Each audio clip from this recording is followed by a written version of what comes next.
So you have a tender rate and you love overlanding. You have plans to do it big on the trace and some super glamping. One idea, deep news and reviews, a podcast the first rate and here just for you. You don't have to think about it, join us and be about it. Something interesting we want to hear about it, come on let's talk about it. Welcome to Waypoint Overland's Random Waypoints podcast.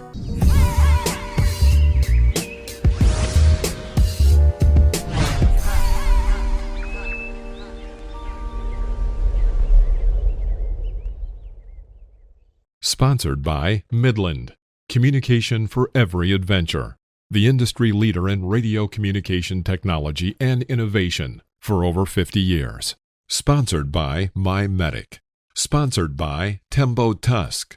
Sponsored by Shower Pouch. Sponsored by DeMoss Collective, mission built and made for mobility. Sponsored by BrewTrek. Sponsored by Hard Impact Designs. Always remember, the opinion you follow should be your own. Just consider the things stated here to be a second opinion from a complete stranger online. Hey guys, we have a special guest, Clay Croft. Clay has led expedition teams to places all over the world. Along with his production team, they showcase the adventures, struggles, and unique people and places they meet along the way. Now, Clay, along with his wife Rachel, are the proud owners of XOVERLAND Ranch, strategically located where three rivers combine to form the headwaters of the Missouri River. They have embarked on creating an emerging mecca for on-site automotive events, corporate training, testing, and media spotlights for the off-road industry. Clay, welcome to the show. We just want to start out by thanking you for taking the time out, considering how busy it is here. Yeah. This is what it's for, is to have people come together, and we're at the XOVERLAND Ranch right now, and that's what it's for. Do podcasts, talk to people, tell people about, educate, inspire, and so having an opportunity to hop on with you guys is fantastic. And if there's anybody out there that doesn't know about the ranch, tell them about it. Sure, What's the deal here? Yeah, so we just kind of came across a 500-acre property that we just had to buy. So we had to purchase this ranch because we had a 5-year vision. Okay. That in 5 years, this is almost 2 years ago, actually. We said in 5 years we need to have a campus where we can educate people about overlanding, teach them leadership skills from corporate level all the way down to just individuals that want to become better and more equipped for being in the world, flat out. And so we said, well, we better get started if we're going to have this operating in 5 years. We're going to have to raise money. We're going to have to find the property. We're going to have to do the permitting. We're going to have to start building. And then hopefully in 5 years, we'll be up and running. So, all right, we kind of slapped the table on that and said, all right, if we're going to do this, we better get started. And so that started we set out to say, well, we better buy property by the end of next year. Mm-hmm. And we found this property online. And through a series of miracles, mm-hmm. that 5-year vision lasted 9 months. Wow. So be careful what you wish for. All of a sudden it might just turn up in your lap, and we're so fortunate to be here right now. Series of miracles to get here right now, and we're at the grand opening right now. Big event for all the folks to come in and see it. So and you guys are not too far down the road. No, yeah, like to the house is 40 minutes from here. Right. Yeah, so we're just outside of Bozeman, just north of Three Forks, Montana, which is not far. Not far. Yeah. Well, Clay, I think that's an outrageous time shift that you made there, considering how well groomed the place is. I haven't met a bad employee yet. I mean, as a matter of fact, it's been an excellent experience to talk to anybody that has anything to do with this place. Oh, that's great to hear.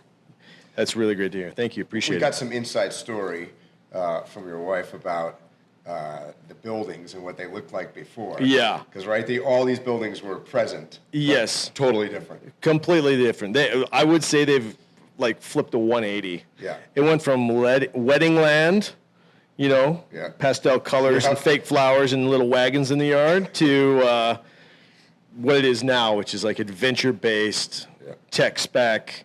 You know, if you've ever been to like a Land Rover Discovery Center, like that was kind of our base model. Like we wanted to feel like a Land Rover Discovery Center because they are so good at the fit and finish and polish of what those look like for adventures. They just really know their audience. And I've been to a couple of those around the world, and you walk in there and you're just like, yes, this is awesome. You know, so we wanted to bring that to here, to the ranch, and I think we pulled it off. You did. Yeah, we're in phase 1.5, I would say, of like a 5-phase plan. So for those of you that are listening, you know, we've got, I don't know how many people are here outside right now, but I don't a either. lot. I'm guessing maybe 400 came through here today. There's a fair amount of people. Yeah. There's a little airstrip. We had a couple people fly in. Yeah. Right. We had the helicopter here. We've had a little bit of everything going on. So it's fascinating. We got an opportunity to go up to the top of the property. Yeah, so you got to do the drive experience. We did. Nice. And the view is just stunning. Yeah. Yes. Did you guys get to stop on the top We and look did. down into the river? Did they tell you the story about that? No. What's going on Tell right us here? the story. Okay, so if you get to the top of the hill and you look back, we're at somewhere between mile 6 and mile 7 of the Missouri River. So the Missouri River is the second longest river system in the U.S. It's like the headquarters here. Yeah, and so this is the headwater. So I believe it was July 5th or July 25th of 1805, Lewis and Clark camped right here. Really? Yeah. Wow.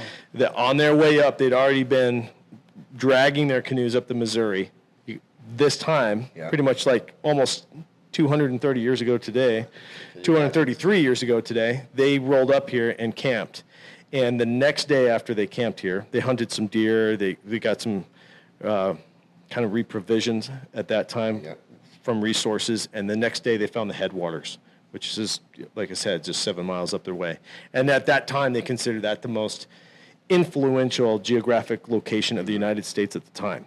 So they named it after 3 people.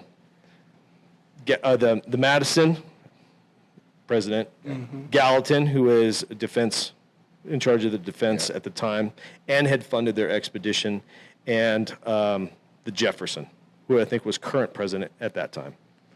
So that's why those 3 rivers were named that. And they flow in and form the Missouri River, which goes all the way to the Gulf of Mexico if you follow it long enough. That's right. Yeah. Well, a piece of trivia for you. You just made this even more special for me. Really? I happen to be a Lewis and Clark fanboy. Uh-huh. I have gone all over the United States and gone to different historical sites. I've followed the story, many documentaries. If you haven't, you need to check out Lewis and Clark. Very inspiring. Yeah. So to have another notch on my belt like that, wow. Yeah. Yeah, it's pretty cool. So right here, somewhere in this vicinity, like either here or across the river, they camped. And you ought to run over to the Headwater State Park on your way out of here. It's saw it really on the close. way in, It's really great, to go see that. So we actually, we just completed an expedition. Have you heard of this yet? The E7 River expedition that we just did? No. Oh, well, so. More stuff to tell us. Yeah, so last month, well, let's go back. Last October, Greg Miller and I and his son Oakley were sitting in the roadhouse dreaming about what this place could be. And they said, hey, where's this river go? And we said, well, it goes to the Gulf of Mexico if you follow it long enough. He's like, one river?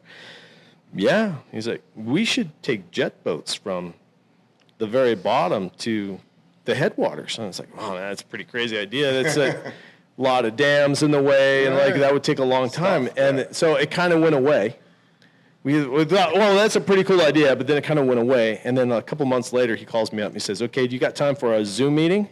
So I popped on a Zoom meeting. He's like, okay, so here's where we're stopping. Here's where we're starting. This is the everyday itinerary. I think we can do this in 21 days. Wow. So last month, E7, Greg Miller and his team got 2 jet boats and chase trucks, Kurt Williams and a whole bunch of guys. We went from mile 0 of the Mississippi and the Gulf of Mexico with jet boats clear to the end right here. So are we going to ever see this? Did you film this? We did film it, yep. Oh. Yep. When can So, we expect it? Or It's in the queue for being edited, probably somewhere in February. So next year is when you'll see it. okay, that's going to be So, crazy. Well, something to look forward to. Yeah. So that's the first expedition to be planned and the first expedition to arrive here at the ranch. Wow. It's pretty cool.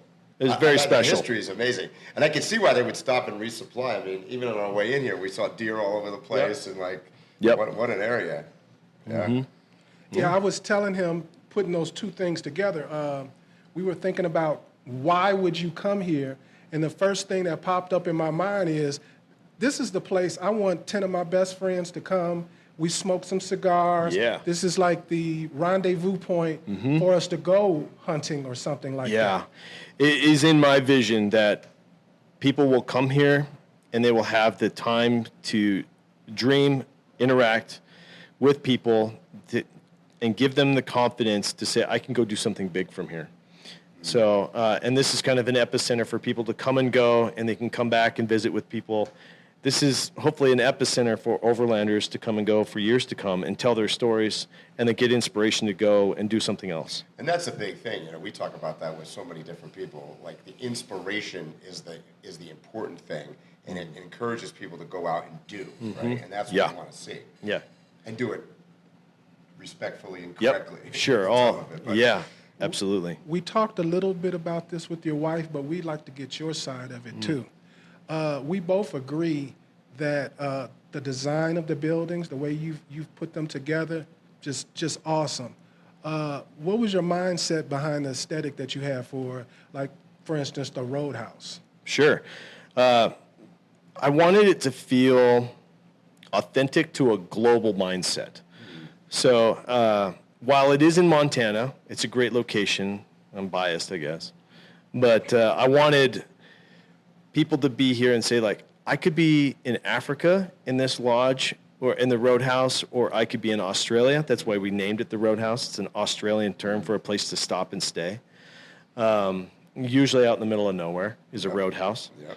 And so I wanted it to feel like when you come in there that you've been around the world and that you could go anywhere in the world from that point. Well, I told Mike, when I first walked into that room, my first thought was another hero of mine, Hemingway. Oh, nice. If he was alive, I picture him sitting in on the there, couch. hanging out with the moleskin, writing about his stories. A place to come and sit and relax and put down his thoughts and hopefully get it out to the world. I love that. Maybe the next Hemingway will sit in there someday. Yeah, some people may think of it as being oxymoronic, but this place is classy and rugged at the same time. That's the way I would define it. Yeah, because I think that's the Montana part coming. And that's a good balance, right? Because I guess that fits the Overlanders' MO, right? Yes. Because, I mean, we have a lot of amenities that make things nice, but we like to go do things that are rugged, you know? And I think this place embodies that. We're sure trying. We've got a few cool things that haven't made it here yet. So we just finished 2 trips into Africa, and those containers that are coming home are full of all kinds of goodies from our trips from Zimbabwe and Botswana and Namibia. And I have these. Dr. John and I kind of went crazy, and we bought 4 Macaro canoes from the Zambezi River. Really? Yeah, and we're like shipped them home, and they're in these containers, and one of them's going to be hanging in the Roadhouse. And so it'll be like sitting up there with the lights up on it, and like, well, where's that from? Oh, that's a Macaro canoe from the Zambezi River. You know, real stuff. Yeah. Vibe. So Vibe.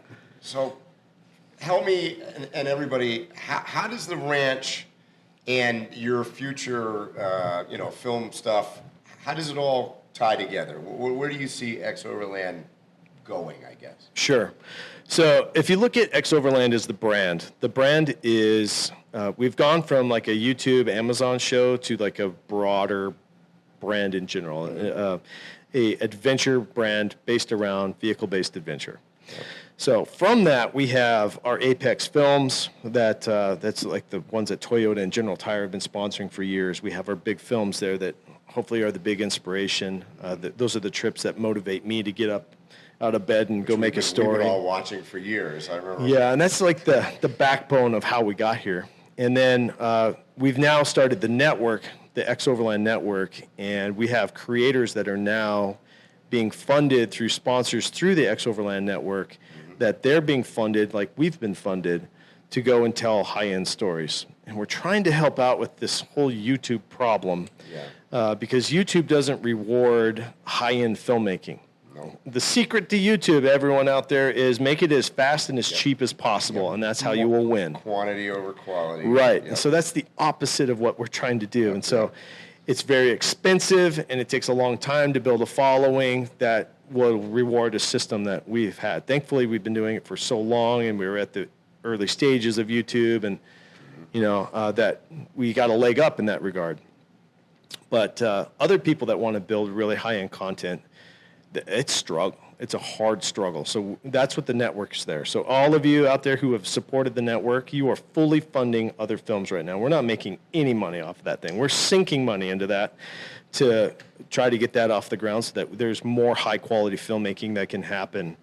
And if you do it behind a paywall, you don't have to play the algorithm game. Exactly. Yeah. So that's why that's like that. And I love the fact that you brought other creators in, because I think it broadens your horizon sort of to different audiences as well, because people follow different people for different reasons. Yeah, and their experiences, it would be very arrogant to say that our experience is the one that you should watch. Hopefully you like what we do, but you should watch the Giordano's travel the way that they do, or Ant and M in Australia travel the way that they do. There's so much to be learned from the bigger picture of watching a lot of people travel that I'm inspired by these guys all the time. I get to watch all their films before anyone gets to see it, and I'm like, dang, these guys are awesome. I'm just so motivated by these guys. So we have the network there, and then over the years we have had so many people, so many great folks who have been inspired, have asked, like, how do I learn to do this? And is there anywhere that I can go to do this? Do you guys teach stuff? And I said, no, you can go here. You can go to expos. You could do this. They've got some classes there, but, there really hasn't been an epicenter. And even that's been fading, at expo. Yeah, and as it's gotten bigger, that part is really hard to hang on to. Yeah. So we saw that in the community, and I won't even say that this is a massive business case for this, because none of this stuff makes a lot of money if you're going to look at it like that. But it is incredibly important to the community that there is good education and training to the public, to the people that want to do it. So for years, we were like, someday we'll have the ability to train folks. Hence the ranch story. Here we are now, sitting on that property. And so the vision is really to take people in a cyclical motion, no matter how you come to know us, either through the ranch because your buddy says come get training. Hopefully they see our films and continue to be inspired, or someone on the network, or if they came in from YouTube, or if they came in from Amazon and they want to take their families camping, they now have a place that they can come and link into one of our trainings and get going. Well, I'm glad to hear that you're doing this and that you understand the inspiration and educational portions of it. Me and Mike have interviewed quite a few people so far, and there are only a handful of names that keep popping up when we ask who inspired you, people who are actually alive. And well, thanks, guys. You guys pop up frequently as a person. When we were watching Expedition Overland, we saw what they were doing, and it inspired us to do what we were doing. And a lot of these people are doing big things themselves, but you were the impetus for all of that. That's awesome. Yeah, there's an origin, right? So, like, I was talking about this at Overland Expo in Flagstaff with Roseanne, actually, about entry into, so many newbies now, right? Mm-hmm. And the entry points, I could list on one hand, whether it's you guys or, Scott through Expedition Portal or Overland Journal or whatever. Many people see these big names first. So now it becomes, I don't want to put pressure on you, but it almost becomes a responsibility to make sure that they're trained. And that's what Roseanne and I were discussing at Overland Expo. Is one of the sad things is, unfortunately, there's probably a bunch of people that come on board into this realm of what we call overlanding that don't get the proper training. And that is, a negative to all of us, right? Yeah. Yes. Yeah. There is a responsibility to it. If you do have influence, then you have a leadership position, and in a leadership position, you should be doing the best you can to put your best foot forward and set up future generations of overlanders, set up our future land use, how our vehicles are to be built by manufacturers, all these things, set it up for future generations to be successful. Because we all love this, and if we really love it and we want other people to experience it, we have to protect it. Yes. And so good leadership, training, having central locations in a community is what's going to keep that together, so that my kids' kids, my boys' boys or girls, whatever, have roads to go down. Yeah, and it's like I see the ranch as sort of a legacy thing. Mm-hmm. It's something that can be carried on. Yeah. Right. Yep.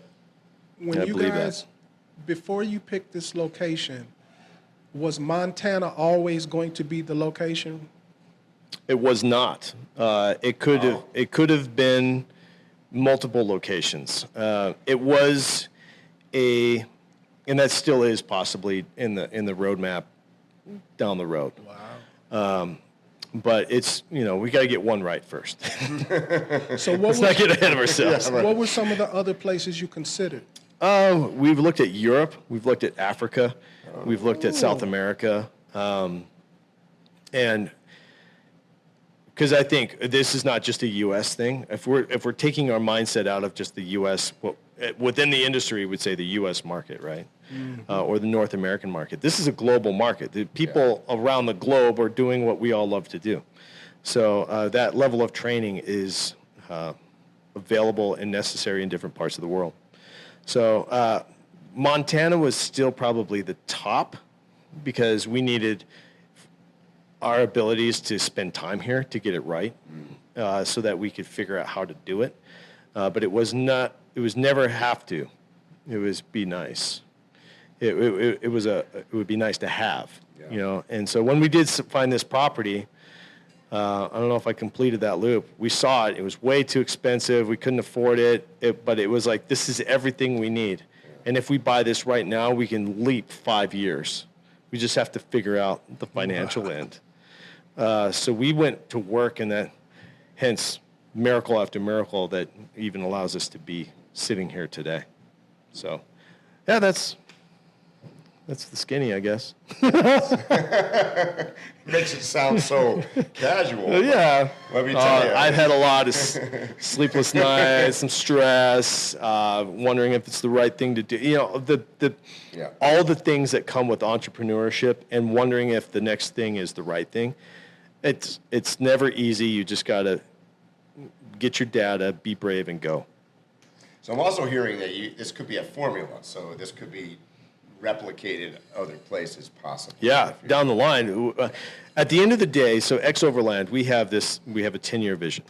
It says we want to influence 1 billion trailblazers in the world. And who we call trailblazers are people, they're not people that just go down the trail that's been marked. These are people that go and mark the trail. Yeah. They go look over the hill, they find what is next and mark the way for other people. They blaze the trail. Mm-hmm. And they make marks on it and say, come follow me, look at this. They make a mark on a tree, for example, and say, the people coming behind me, follow these marks. So I would love to see 1 billion trailblazers, And it wasn't like, let's set it just for like 1 million trailblazers. And like, no, let's go like crazy, because if we're going to get after it, let's really get after it, Yeah. And make it worthwhile. So that's our goal.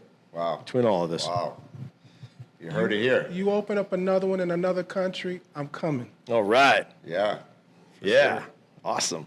Hopefully to the grand opening. Yeah. Wouldn't that be cool if there's more of these? Yes. Yeah. As soon as you said it, ideas popped up in my mind. I'm sure if you ever got to, let's just say 3, you said Africa and Europe, I could see people literally making that like a bucket list that I'm going to go to all 3.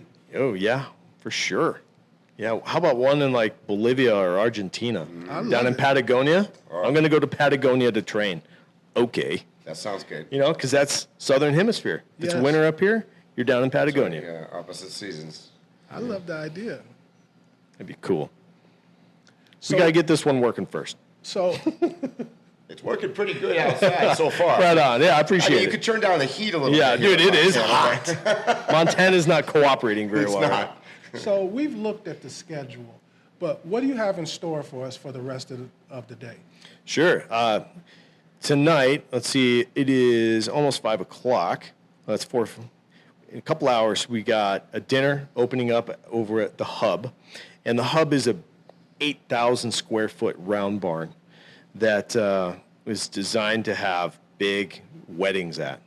So it looks like something that you would shoot in a Viking movie and come in and have that's Valhalla would be in there. Yes. So we have all these big tables in there with these big chairs, and like this whole crowd that's here today can be over there together. So we got 2 big bonfires that'll be going, even though the heat it's hot, but we get some marshmallows going. It'll be all right. They were good last night. Yeah, we'll get Those some were- fires going and some hangout time. Dinner, we've got, I think it's burgers and barbecue and all Yeah, kinds of stuff yeah. for everybody over there. Good music, and then later tonight we have a film that will be playing out on the lawn. Now, this is a debut, correct? This is a private showing. Private show. Yeah.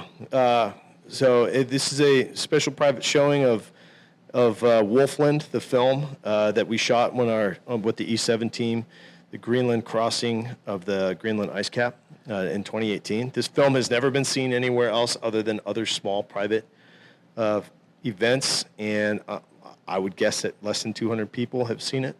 I can't wait. Yeah, and it's still under lock and key. Like, you can't come. This won't be out in the open. You have to come to the XOVERLAND grand event to be able to see this movie. So, yeah, Greg Miller, this is his film, is coming in tonight. He'll give a talk right before. We got guys from Arctic Trucks here, and it should be a good time. It's going to be a good time. Well, we know that this thing doesn't run without you. That's right. So we thank you for taking this time out right in the middle of the event. So Yeah, we you bet. appreciate that. Yeah. So we only want to ask you a couple of more questions, and then we're going to let you go. Okay. One of those things is, if you could do it all over again. No, I've got a better question. Because you're Clay, Expedition Overland. I've been watching your videos. I'm a newbie. And I want to do what you do. What's the first thing I should do? You should go camping. The first thing you should do is throw some stuff in the car. Do it. Go down to the state park or the local campground or in your driveway and have a camp out. Keep it simple. Go through the motions and start developing that muscle of learning what you need from experience versus what you see on Instagram. So should we stop asking this question? Mike? Amen to that. Yeah. It's a running joke with us. We've been fortunate enough to talk to some pretty high-profile travelers, nomads, overlanders. We get the same answer every time. Right on. Basically, just get out there and do it. Yeah, get out there and do it. I mean, and this is not rocket science. It's very low risk, and it's high reward. So this is one of the greatest things that you can get into. There's not a lot to be afraid of. You can really manage all the risk, and as you get more developed and more skill sets and stuff, you can take it wherever you want, right? You can level all of these adventure factors up wherever you want. But to get started is about as clean and simple as it could be, you know? And I don't care if that's your Prius in the driveway. You can still get in a car, travel across a state line, go to somewhere cool you've never been to, and have a camp out and say, hey, is this for me? And then go from there. All right. One last question. All right. And you're a pretty good person to ask this question, too. What's your favorite kind of trail and landscape to travel through? Ooh, that's a good one. My favorite kind of landscape to travel through is the one I haven't been through yet. But I like that answer. I loved Namibia. I thought it was just insane. The vastness and huge open wide terrain of Namibia was amazing. I love Utah. Utah is just wonderful. Iceland is just at the very top of a place to drive through because it changes like every 10 minutes. It doesn't matter. It's like it feels like you've driven hundreds of miles when you've only driven Yep. 50 Yep. because of how much that landscape changes in a short period of time. And then the place that I yearn to go see again that I haven't been back to is Patagonia. Okay. Last one. People generally binge watch you guys when they watch you, so they've probably watched all your adventures over and over. What's the next thing we got to look forward to? Sure. We're tired of watching old stuff. What's the next one? Yeah, right on. I love that question. We just finished another 3-part series we went over to shoot a 3-part series and we turned it into a 6-part series. So it's called Return to Africa, and it's coming out in October, I believe is our current date target. And it's 7 40-year-old dudes that are asking life questions at 40 that went to Africa, hopped in an overland vehicle, and said, hey, we're all friends here, but we're all at this point in our lives where we got to make decisions. Right, We're all responsible for stuff. We're all changing careers or really deep into our career or about to start stuff. All kinds of, every guy is in a different spot. And we work through making the next decisions in life through that series. I love that. So, Wow. yeah. So that's coming up, Return to Africa. And then we just built a Land Cruiser and should be receiving a Trail Hunter here shortly to build up to go to British Columbia and Alaska here in, looks like October. And for the 2 people in the world that don't know who you are and Sure. how to find you, how do we find Clay? How do we find Expedition Overland? Yeah, so the best place to find our series is YouTube. Just look up XOVERLAND or Expedition Overland. And then there's ways to plug in through our website, xoverland.com. We have a podcast as well. We've got the XOverland Network that if you want to get into more rich content. And here shortly, if you want to get trained and have an experience, come to the XOverland Ranch. And that's all through xoverland.com. Is there any final thing you want to say before we go? On a day like today with, celebrating something big, I just want to say thank you to everybody who has supported us and has got us to this point, because it's the people that are listening, the people that are watching, and the people that are taking action into this lifestyle that has provided mine and my family and my teams. So I just want to say thank you. All right. Well, thank you so much for having us here and being on the podcast. It's been amazing. No, thank you, guys. Well, let's go have some s'mores. That sounds like a great idea. All right. All right, guys, you know what I'm going to say. Stay safe, tread lightly, and hopefully we'll see you here or on a trail soon. You have been listening to Waypoint Overland's Random Waypoints. Like, subscribe, and stay tuned for more.